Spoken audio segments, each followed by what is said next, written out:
안녕하세요. 경제적, 육체적 어려움으로 힘든 분들에게 정확한 정보를 제공하여 희망적인 결과를 만들어드리는 산재 가이드입니다. 우리나라에서는 장시간 근로와 이로 인한 건강 문제가 특별한 경우가 아님에도 업무상 질병인 과로성 질병에 대한 이해가 부족해 정당한 권리를 찾지 못하는 사례가 많습니다. 업무상 과로성 질병의 범위를 살펴보면 뇌졸중, 심근경색 등이 있으며 심근경색 사망은 갑작스럽게 유명을 달리하는 재해 근로자의 부재가 황망하기 그지없으나 슬픔을 채 느끼기도 전에 현실적으로 금전적인 문제로 유가족들을 힘들게 합니다. 심근경색 사망 산재는 과로성 질병으로 인한 입증을 체계적으로 밝혀야 하는데요. 업무의 내용과 부담의 정도, 근로시간, 개인적인 취미 및 생활습관, 개인 질병 여부 등을 종합적으로 검토해야 합니다.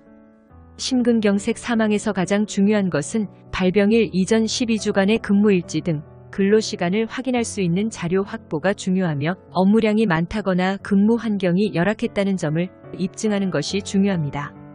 순수 근로시간이 노동부 고시 과로 시간에 미달하더라도 망인의 상황을 종합적으로 고려하여 과로사를 주장해 볼 수 있습니다. 특히 교대 근무자의 경우 근무시간이 불규칙하기 때문에 근로시간이 적다고 해도 다른 방법을 통해 과로 사실을 증명할 수 있습니다. 휴식시간이나 휴가 중에도 업무 연락을 수시로 받았던 사실 등이 있다면 관련 자료를 확보해두는 것이 좋습니다. 또한 업무 스트레스로 인한 신체적, 정신적 부담이 누적되면 심혈관계 질환이나 합병증이 발병할 가능성이 있기에 직접 업무로 인한 구체적인 스트레스 상황이 심근경색의 직접적인 계기일 수 있습니다. 평소 건강에 문제가 없고 특이 병력이 없었다면 더욱 과로와 사망 간 인과관계가 있다고 주장할 수 있습니다. 심근경색으로 인한 사망은 업무상 과로에 대한 객관적인 입증이 이루어지면 충분히 산재보험의 적용을 받을 수 있는 사안입니다. 심근경색 사망이 산재로 인정되기 위해서는 산재법 시행령과 노동부 고시에서 정하는 3단계 업무상 과로 요건을 충족해야 합니다. 발병 전 24시간 이내에 업무와 관련된 돌발적이고 예측이 어려운 업무 관련 특별한 사건을 경험했거나 발병 전 일주일 동안의 업무 시간이나 업무의 양이 그전 12주보다 30% 이상 증가되었는지, 발병 전 4주 또는 12주간의 일주 평균 근로시간을 파악하여 만성적으로 신체에 부담을 주는 과로에 노출되었는지를 종합적으로 판단해야 합니다. 심근경색은 반드시 업무상의 원인만을 가지고 발병하는 경우는 거의 없습니다.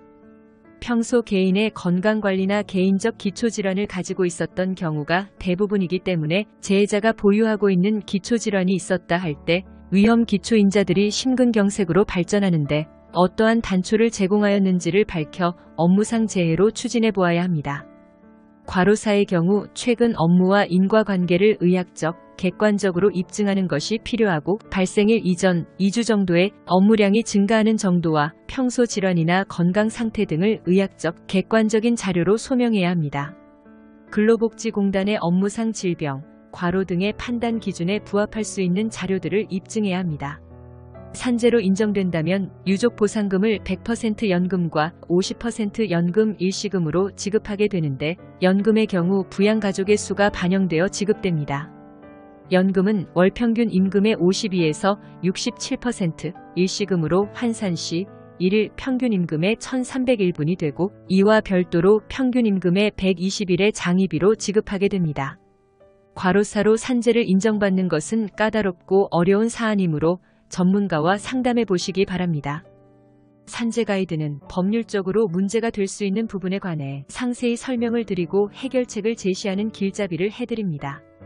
항상 노력하는 자세로 의뢰인의 이익을 최우선하는 모습을 보여드리겠습니다.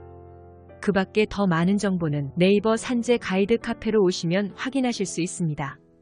내용이 마음에 드셨다면 구독과 좋아요, 알림 설정 부탁드립니다. 더 좋은 내용으로 찾아오겠습니다. 감사합니다.